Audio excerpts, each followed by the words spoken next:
All right, we got some homework coming due, so let's have a look at that. There's 3 of them that are coming due. We're getting into the 3D stuff on this homework.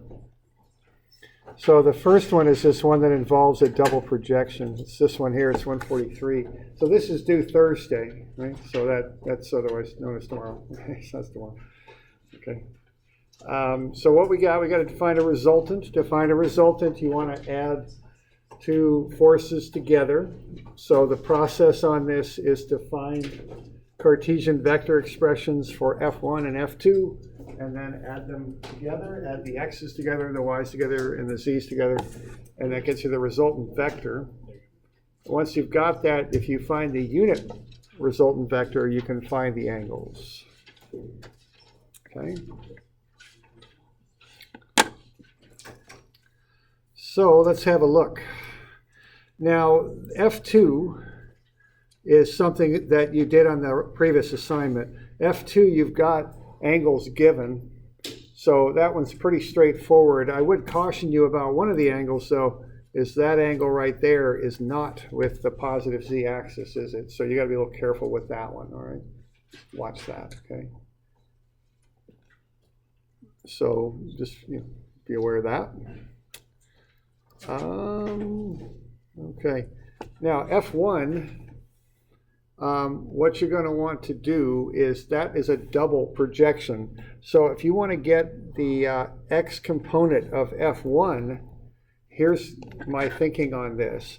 I'm going to look at that vector F1 and I'm going to say I don't have one angle to the x-axis. I don't have that. Okay, so you can't just go 2,000 times cosine alpha to get the x component because you don't have alpha. Right? So that's a bit of a problem there. You can't just go 2,000 cosine alpha, again, because you don't have alpha. Okay, so you don't know what alpha is. So you're going to have to do this in 2 steps. So the first step is going to be, you're going to have to first look at the dotted lines and realize what's being conveyed here. The first thing that I would notice is this dot, whoa, I just hit zoom, didn't I? That was a big zoom. All right, there we go. Okay, this dotted line, dashed line, which in drafting you'd call a hidden line, I guess, but whatever you want to call it, that is parallel to the y-axis, isn't it? So this point right here is in the xy plane. Okay.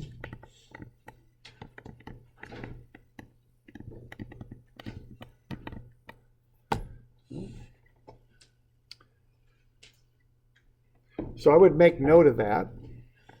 And that's something I might come back to throughout the term. I remember that experience in class where I just follow everything and nod, and then I look at the stuff the next day and I can't remember quite how all those steps got made. One of the key to remembering how the steps got made is don't just write down what the person putting the notes on the board writes down, but write down the comments in between. Like that might be a good comment to write down. See? That way, if tomorrow you'll have a better chance of remembering what's going on here. Okay. Okay, so that point there is in the xy plane. Now, what I'll notice then is this projection is going straight down. See, this other projection is going down into the xy plane, isn't it? Okay, like so. And that's parallel to the z-axis. So what that tells me is I've got what I'm going to refer to here for this line. That's what that is. I could call that F1 prime, let's say. That's in the xy plane. That green line is in the z direction. So the conclusion I can draw from all that is there's a right angle right there. So I've got that blue F1 prime, which I'll highlight now, because I know not everyone can see blue. I know that might be the case. So there we go. This one, that is in the xy plane. This projection line that's being shown is parallel to the z-axis. The z-axis is perpendicular to any line in the xy plane. So that is a right angle. Good with that?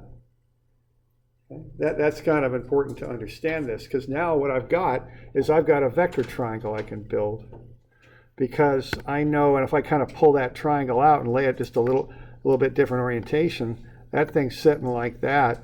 That's 72 degrees. This is 2,000 newtons. And F1 prime is right there. Okay, and what that's going to be is cosine 72 times 2,000. Okay, and I'm having to go through all this stuff because from that initial thing that I recognize is I don't have one angle that goes from F2 to the x-axis. Actually, I've got two angles, don't I? Okay. So that's why I'm going through this, okay? So I can get to F1 prime easy enough just by going cosine 72 times whatever F1 is, which is 2,000. That will get me the projection of F1 into the xy plane. Okay? And then once I'm on F prime, F1 prime, next I can find this, and I guess for lack of a better word, I'll call that F1x. Okay, now what F1, and I'm getting a little sloppy here, I'm sorry about that. That's going to be whatever, F1x is going to be whatever that projection was. But then I've got a 41 degree angle there. Okay, and I don't know, this trying to sketch 3D on a flat plane is tough, but kind of what's going on there is I've got another right triangle right here, see? So what I'm going to do, and these two flat triangles I'm drawing are not particularly in line with each other. I don't mean to infer that, but I've got a second right triangle that looks like that, and I know this angle here, I'm going to have to draw it bigger so that I can put that angle in there. I've got F1 prime running off like that, and then I've got the x-axis, and then I know that this angle right here is 41. So what this vector here is F1 prime times cosine of 41. Okay? So what that means is I'm going to tack another 41 on here. Okay? And that's how I'm going to get F1x. So I'm having to do two cosines. The first cosine is to get F1 down into the xy plane. That's 72. And then the second cosine gets that projection in the plane onto the x-axis. So two steps. I kind of even think of it like an animation, you know, 1, 2, drop it down, swing it over. 2 steps. Okay?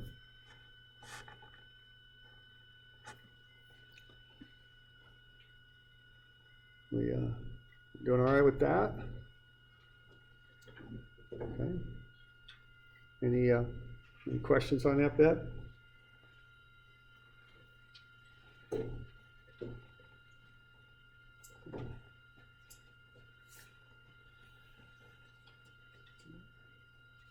And reading those, and the keys to recognizing what's happening here, one is you're not given one angle from F1 to the x-axis. There is not one single angle that gets you from F1 to the x-axis. Okay, you have to notice that. And then the other thing to read is those dashed lines and how they're parallel to axes. And that means something. That means those dashed lines are in the same direction as the axis.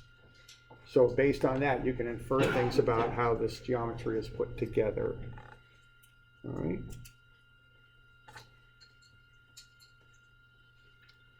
Good with that. Okay. So there's what I just did, okay? And really I'm doing two projections. I'm taking 2,000 times cosine 72 times cosine 41. That's my x component there. And what I'm doing here is I'm breaking this up. The way I'm setting my solution up is I'm putting F1, which is 2,000 on the outside, and then I've got U1 on the inside, the unit vector.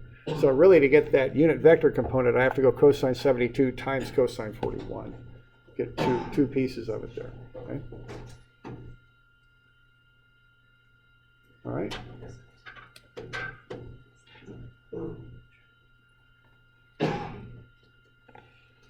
All right. Now, of course, there's two other components. you're going to have to do a similar thing to get the y component. And we went through this in class, so I'll leave that one up to you, I think. I don't know if there's any questions on that, but this next step, we did this. And, I would also encourage you to get in the habit of recognizing what we do in class and applying that to whatever we're doing for homework. Okay? So that was on page 190 where we did this in class. Okay? I'm kind of giving you a lot of the steps here in check answers, but you've got some intermediate steps, or you have to kind of figure out how to get from one to the other. You should be able to get gamma right there pretty easy. That shouldn't be too hard, I don't think. Look at page 190. And then also you're going to have to take what I referred to as F1 prime, and you're going to have to swing it onto the y-axis. You're going to have to come over there with it. F1 prime is in the xy plane. You're going to have to figure out the angle it makes with the y-axis. And again, we did a lot of this stuff on page 190. We did that, right?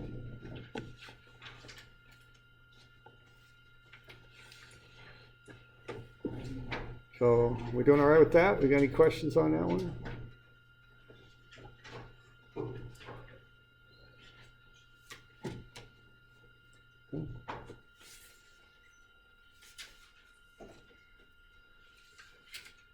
All right. So that's what you're going to have to do to get F2, right there. Okay. All right. Then you're going to have to figure up F1. That's what you do to get F1. F2 is much more straightforward because you're given all three angles. You should be able to come up with getting F2 here. And then you just add them together to get the resultant. Okay.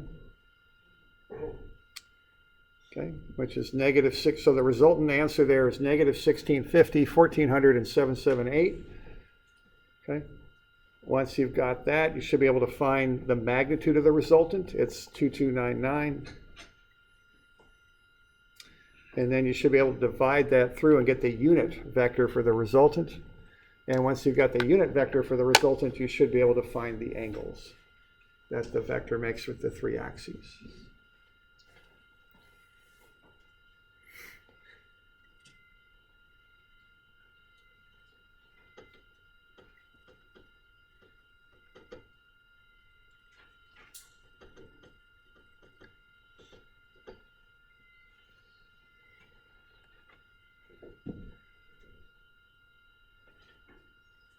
So we got any questions on this?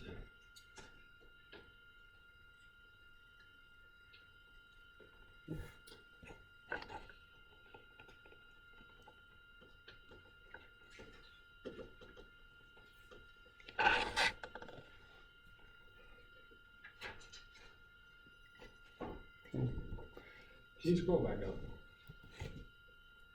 Okay.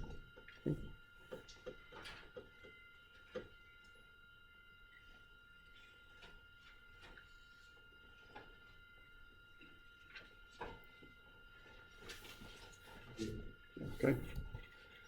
And then the last little bit there is you're going to use those unit vector components and do inverse trig functions on them to find the angles. So for example, the I component of the unit vector is -0.718. From that you can find that the angle is 136 degrees. Okay.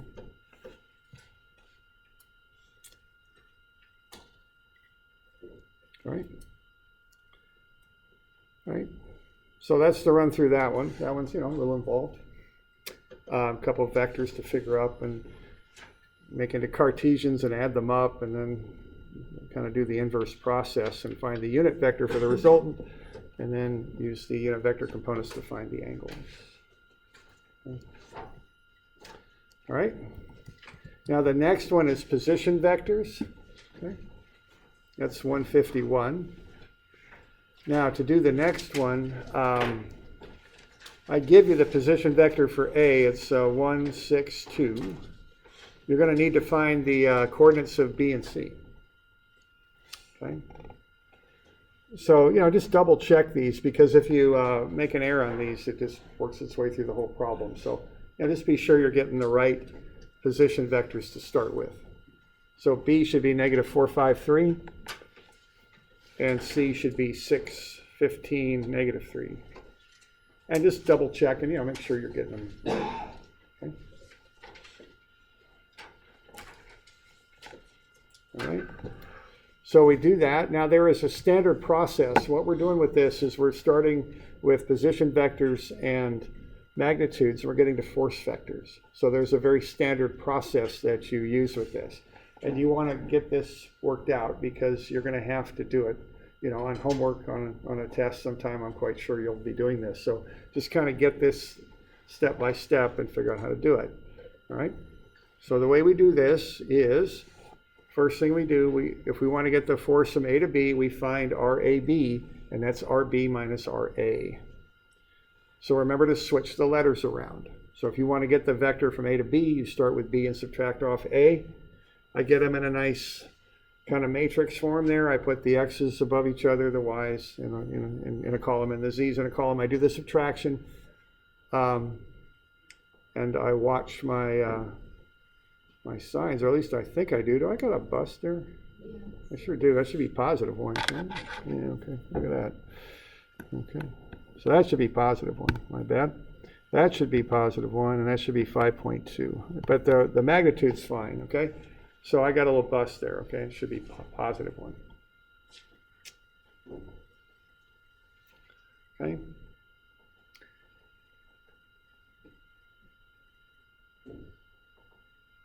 All right, so notice, identify that. And a lot of times I've seen people when they find an error in their paper, they get their eraser out immediately and just knock it all out. I don't do that. I fix it and kind of track it down through. If your work's set up a certain way, see, I made this error on purpose just to illustrate this, right? So you can just track it right through it. You can just fix it as you work your way down. And that's a reasonable thing to do. It's a better way to recover from an error than just taking out the eraser and knocking everything out, at least in my opinion, okay? So there we go. It doesn't affect the magnitude. All right, so we good with that?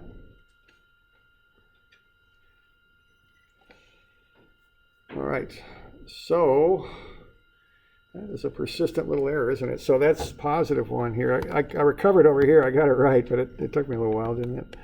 Okay, that's all positive. Okay, so now what I do, so step 1 is to get the position vector from A to B. I take B minus A to do that. Notice, it got corrected on the next step, so it's just a typo. It doesn't affect any answers or anything.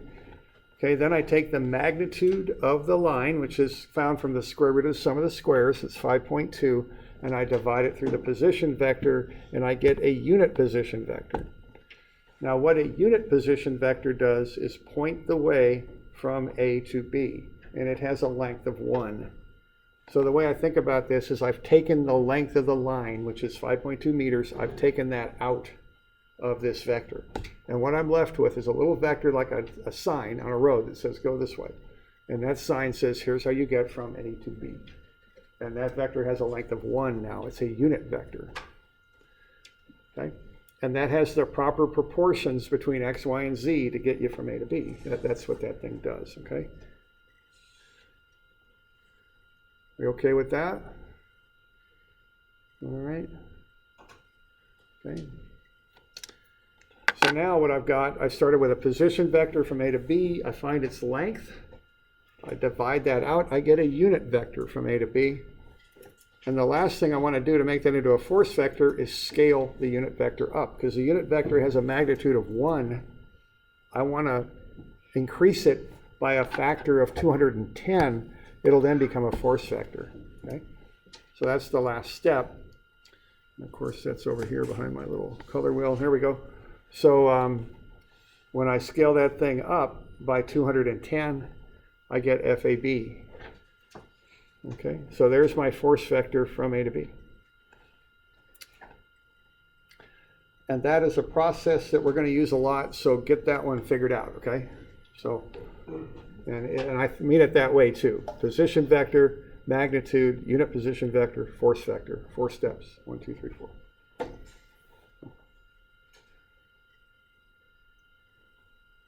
You're going to do the same thing with AC, okay? Exact same process. So, I'll let you do that one, and then you just add the 2 vectors together and you find the resultant. That's the deal on this one. Okay?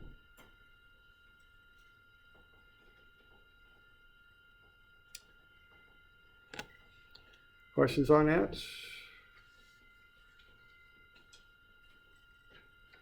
All right.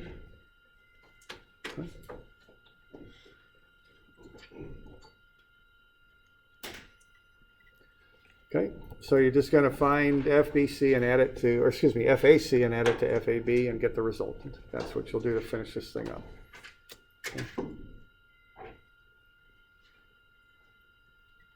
Okay. Okay, this next one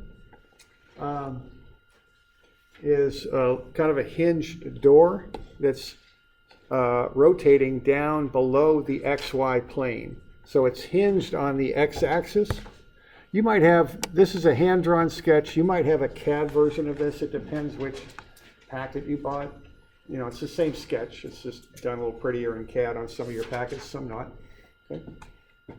There's hinges where I've marked with the squiggly lines that I just put on there. Those are the hinges. The door is swung down below the XY plane. We are given the angle that it swings at, 32 degrees. Okay. We got the force in the cable is 900 newtons. Let's find the length of the cable and the force expressed as a Cartesian vector. Okay. Point A is 4.3 meters from the origin. Okay. So this is a position vector little thing here, but you got to do one or two little things first to kind of get that all worked out. What you really want here is you want to figure out the coordinate of B. You're given the x component of it, it's 4.3. That's for the x, because for O to A is 4.3 meters. That's given. You got to figure out the other bit, though. Okay? And this is where we want to be able to visualize a little bit, because that's what we're starting with. What we're going to want to do with this thing is take a line in the XY plane, drop a perpendicular down to the edge of that door to point B, and pull that thing out like that. And you're going to have that 32-degree angle. You're going to have what? Y and Z, and you're going to have the length of the door. Okay, that's what you want to work with. So you're going to pull out a little bit of that 3D sketch and make it into a little bit of a 2D representation, and then do the trigonometry on that to get those coordinates worked out. Okay, you okay with that stuff?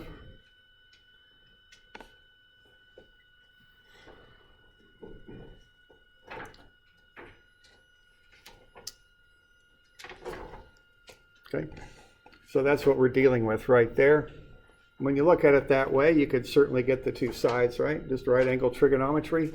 Adjacent is cosine, opposite is sine. So just a bit of the trigonometry will help you to work out that triangle there. Cosine 32 times the hypotenuse, which is the door. 2.1 is 1.78. You'll probably have to figure out that other side going down to B, the vertical side, the Z. But I did one of them for you there.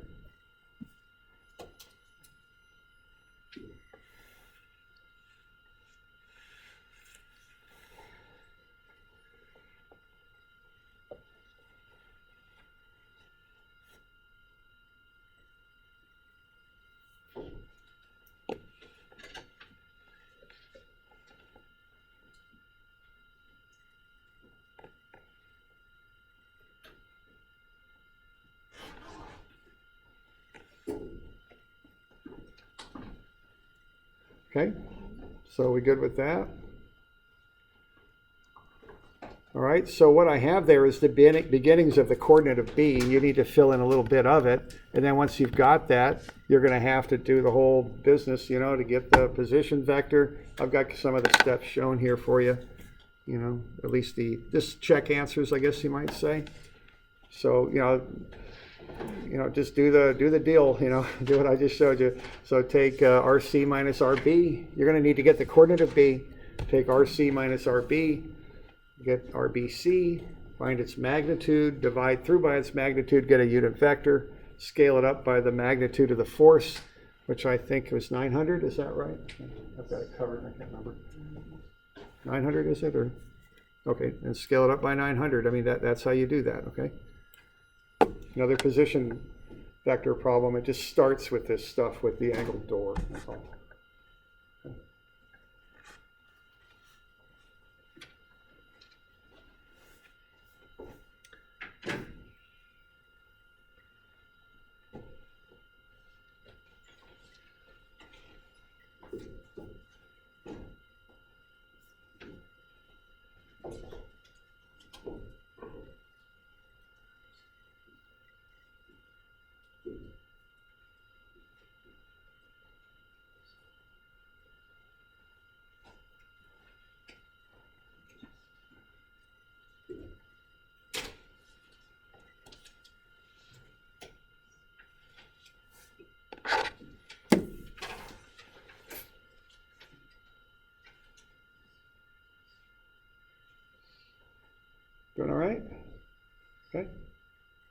So that's what's due tomorrow, okay? A little bit of work there on that stuff. These vector problems, they take a little time, okay? So give yourself some time.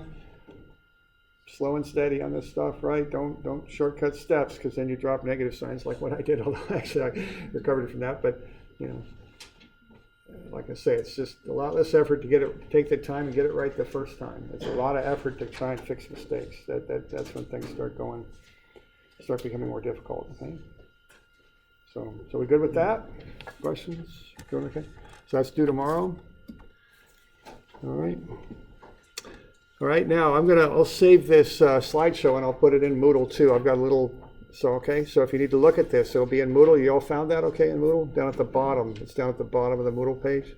So you have to look for it a little bit. What's that now? Yeah, right. This will be up on YouTube also. So we try and try and cover all the bases here. Okay. All right. All right. Let's kind of finish up with this projection stuff if we're okay. All right. All right. So what we're doing here is called a projection. Okay. And our tool for doing this, we use this little mathematical operation called a dot product. Okay. So if we have what we can use this dot product for is to find the projection of a force on a line. We can also use it to find an angle between two lines in 3 space, okay? So what this thing does is it automatically kicks out a magnitude of AB cosine theta. There's A, the magnitude of vector A, B, the magnitude of vector B, and cosine theta, the angle of the theta being the angle between the two vectors, all right? So that's what you get when you take a dot product. Now, you do want to get familiar with what's on the formula sheet. I have the dot product formula on the formula sheet on the left-hand side near the bottom. It's right there, both the AB cosine theta and also how to compute it. So just, know what resources you have. On a test, I give you the formula sheet. That's the aid that you have. And it's right there, okay? Lower left-hand corner of the formula sheet. So the way you compute a dot product is you multiply the like components together. So AX times BX plus AY times BY plus AZ times BZ. Now, the way we're going to find the projection of this 300 Newton force, which is on, I think, page 210, although, is it still 210? Yeah, okay, great. You're going to take the force vector and dot it with a unit vector from B to A. And that will get you the magnitude of the force, 300, times the magnitude of the unit vector, which is 1, times the cosine of the angle in between. And that will get you the projection of that force onto that line from B to A. It's basically you're taking 300 cosine theta. That's what the dot product generates for you. All right, and we started this thing yesterday. What we did first is we found the coordinates of points A, B, and C. Okay. Once we had those, we just did the vector stuff like what we do, and so we found the force vector. Okay. So the force vector goes from B to C. So we took our C minus our B. We got negative 432. We took the square root of sum of the squares. We got 5.385. We divided that through and got the unit vector, and we scaled the unit vector up by 300, and we got the force vector. So that's the force vector from B to C. We start with that. And that's like the 3rd time we've done that in class, right? So, you want to start to figure out how to do that. Right? You want to know how to do that. All right? Good? All right. Now, the next thing we did is we want to find the unit vector for the line we're going to project onto, and that goes from B to A. So the next thing we wanted to do there would be to find the unit vector from B to A. Okay? A is at 0, 0, 0. B is at 4, negative 3, 5. Subtract to get negative 4, 3, negative 5. Square root of sum of the squares is 7.07. Divide through by that, you get the unit vector from B to A. So what we got going on there is a force vector and a unit vector. The force vector is, of course, for the force, The unit vector is the line we're going to project the force onto. Okay. Now, I chose to use UBA. Why did I do that? You know, it seems more intuitive to use UAB. Why did I use UBA? There's a reason for it. What's my reason? The force is pushing from Yeah, right. If you look at that sketch, the force is pulling B towards A, or pushing B towards A might be a better word. Yeah, pushing B towards A. That's why I'm doing that, because I know that's the way the force goes. I'm looking ahead and saying that's what's happening, so I'm going to set up my unit vector that way. Now, truth be told, you can get away without doing that, but it's, you know, it's just a good thing. It's just kind of one of those visualization things, right? The projection is directed from B to A. I could look at it and see that. Okay, that force is on B, pushing it towards A. Okay, so that's why I did that. Okay, all right. And we'll get back to that in just a second when we look at a little bit more detail on this. All right. And why don't we look at it here, what I'm talking about? I guess I should define what I'm saying. See, when I look at that force, if I project that force down onto this, whatever that is, that member, that strut, whatever it is, that force is going to go like that, right? That's from B towards A. That's why I used UBA. Okay. Is that going to be compression or tension in that strut?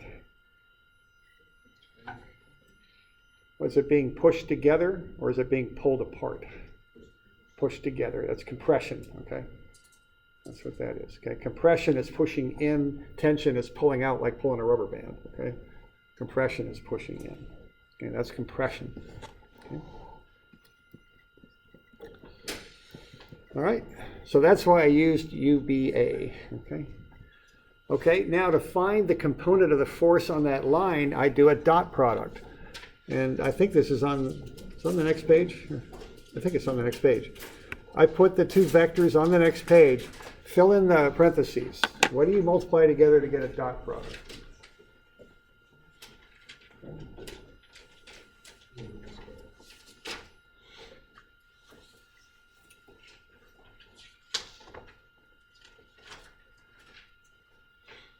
So just fill in the numbers, you see how to do that.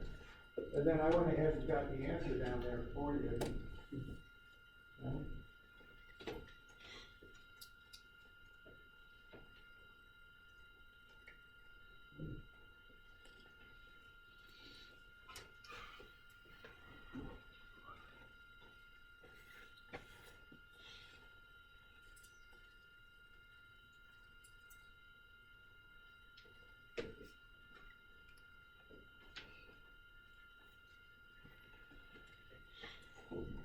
Okay, and all you do, you just multiply the like components together.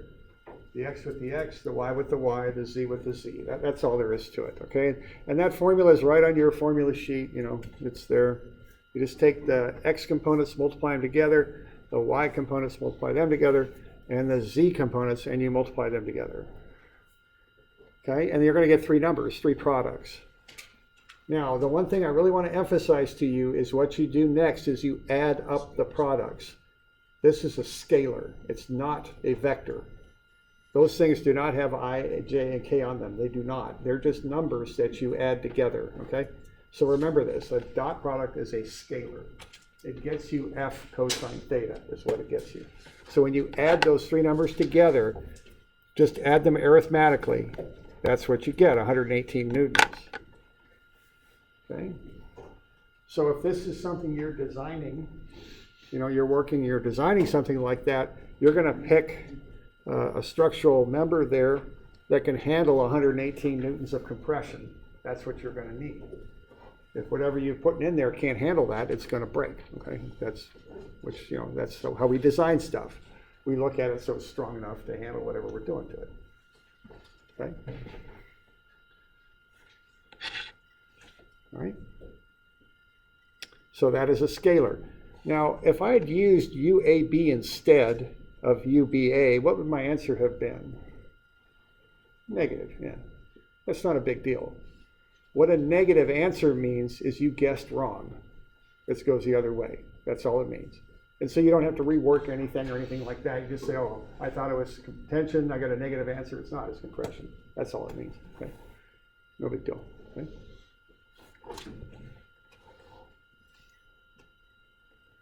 Okay. So I just would have been a negative answer. That's the only thing that would have happened had I used UAB. And no big deal at all. We'll run into this again down the road, okay? Okay, now let's do some extra stuff that isn't on your handout, so you might have to put this on the back of a sheet or something. I don't know, wherever you want to put it, but let's find out a few other things, okay? So what we found here is compression. I don't know, there's different ways to notate this, and I've never seen a nice clean way to do it. What I have here is find FBC parallel to BA. That means the projection of BC on BA, the component of BC that is parallel to BA. You can call it a projection. You could call it F compression maybe if you wanted to. I mean, I don't know of any nice notation that's ever been developed for this. I don't know. So whatever you want to call it, I don't really care as long as you know what it is, okay? Okay. Let's find this as a vector, because see, what we get out of that expression is a scalar. Let's get a vector.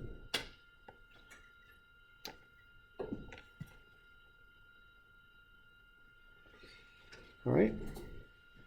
Now to do that, it's fairly straightforward because you already have the unit vector. You did that. You put that into the dot product. So if you want to get a vector out of this, if I want the compression vector, I just take the magnitude I found and multiply it by the unit vector from B to A, which I've already got. So that's pretty quick. I can just multiply 118 by the unit vector.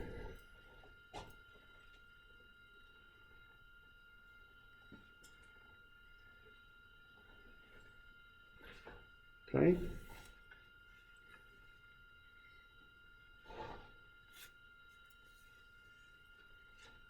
I just multiply 118 by each of the components and I get a vector. The units on this are newtons. So what I know is the compression in that structural member is 118 newtons, and there's a vector form for it. Because see, when I design stuff like this, I design it for two things. The axial load, which is either tension or compression, it pushes or it pulls, but also the shear. The shear, as we were talking about yesterday, is perpendicular to the axial. The axial load takes those chemical bonds that make up the metal or whatever it is that you built this out of. And if in this case they're pushing them together, think of them as being like springs and you're pushing them together. If it's tension, it's pulling them apart. But shear is a different thing. It acts differently. It's taking one plane of atoms and sliding it across the other. So it's a very different action, and materials have different strengths in axial than they do in shear. They're different things. So, okay. So we have this vector expression. Now let's find the shear, okay? So I've got a little diagram here that kind of explains these relationships. Okay. So that compressive force goes from B to A. I've got it in green there on the sketch. I'll kind of highlight it here a little bit. It's this one. And there's different ways to kind of call that out. Let me get my pen to work. I'll do that. There we go. Like that. There's the compressive force. I call that FBC parallel to BA. That's the component of BC that's parallel to BA. I've got a second component that I'll now highlight now. If I can get my pen to work, there we go. Going that away. That's perpendicular to BA, isn't it? So I've got that little perpendicular sign in there. In more common engineering terms, that's compression and shear, is what I call those, okay? Now, if the compression's going the other way, I'd call it tension. If the shear's going the other way, I'd call it shear. Shear doesn't matter which direction it's going.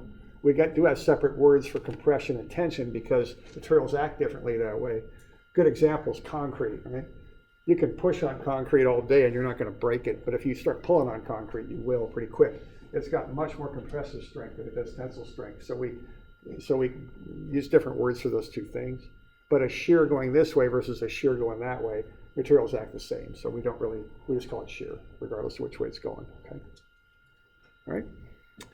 So notice that I've got a right angle there, and I've got the original force vector BC as the hypotenuse going across that right triangle, see? And I've got a little bit more definition on compression and shear. Compression pushes, tension pulls. shear is perpendicular to the member. Okay, that's the definition. All right, now if I want to know what the shear is in that thing, see, I've got enough information to find the shear pretty quickly. I can do it two ways. One thing I got going on is that force vector is the hypotenuse of a right triangle. I know it. It's I think it was 300. I've got the compression as 118. Well, see, I've got a nice little right triangle set up there, don't I? So I can use theorem of Pythagoras to find the magnitude of the shear. Okay, I can do that. Y'all okay with that? How that's set up with that vector triangle? So I'm kind of going into the 2D mode to get this worked out. All right. So notice F compression is perpendicular to F shear. F compression are both components of FBC. So F compression plus F shear in a vector addition is FBC. So that's the relationship I can use to find what the shear is. And I want to call this out because when you design stuff, those are the two things you look at when you're doing structural design. You look at axial, which is tension or compression. You look at shear. That's what you design for. Okay. So we use that dot product to get the axial, but to get the shear, we kind of have to do this vector stuff to back into it. Okay. That's the deal.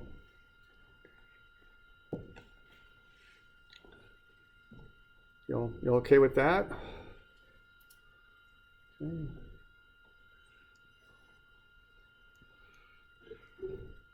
All right, now if I want to find, I can find F shear two different ways. If I need a vector, which on your homework you will, which is why I'm going through all this, because this is you're going to go through something like this on your homework, so I'm trying to lay this all out for you. What you do to find the shear vector is you take the original force vector and subtract off the compressive vector. Okay, so here's my original FBC right here, and I take away that compressive vector I found up above, and I get a shear vector.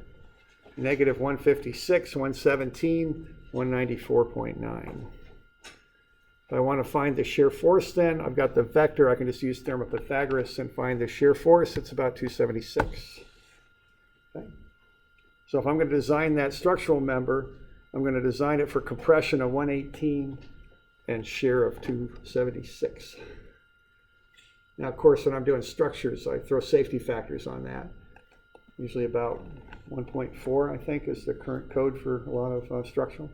Sometimes as high as 2. Just kind of depends on how safe you want to be and how much confidence you got in your analysis and your materials and construction and all that. Okay. Doing okay with that? Now, if all you need is the magnitude, you can just use theorem of Pythagoras. Okay, so if you don't need a vector, if you to just find the magnitude, it's quicker, okay? Because you've got a right triangle set up there, you can just use theorem of Pythagoras. You would just take the, is it 300 for the total? Minus 118 squared, take a square root. And that way we'll just get you the magnitude. Now it won't get you a vector, but it'll get you the magnitude, okay? If all you need is a number, which is often the case if you're designing something, you just got to know what the shear is. You can do it that way, it's quicker. But if you need a full vector, you can do it the other way. And I've got one homework problem where I have you do it both ways. So just kind of get this charted out so you can do it on the homework. All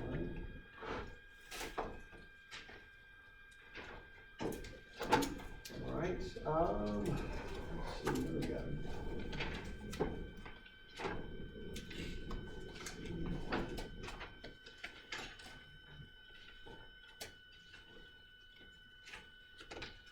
Okay, I think I'll get you some homework here. I think I'll make this due Wednesday. I'll add some other problems as we go through them, but for now, let's get a couple of these dot product things in here.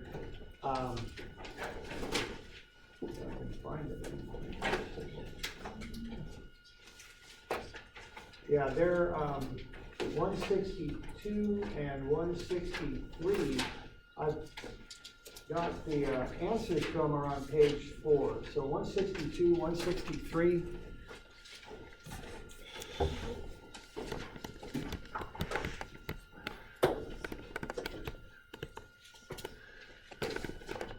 And that'll be due Wednesday the 16th. 163 is just on its own page. I think it's on page 4B. So this is 4A. That's 4B. The answers are on page 4. Okay. We'll go over these on Tuesday. I'll make them do Wednesday. I'll assign some other stuff between now and then. Okay. Questions? Are we doing all right? Okay. All right.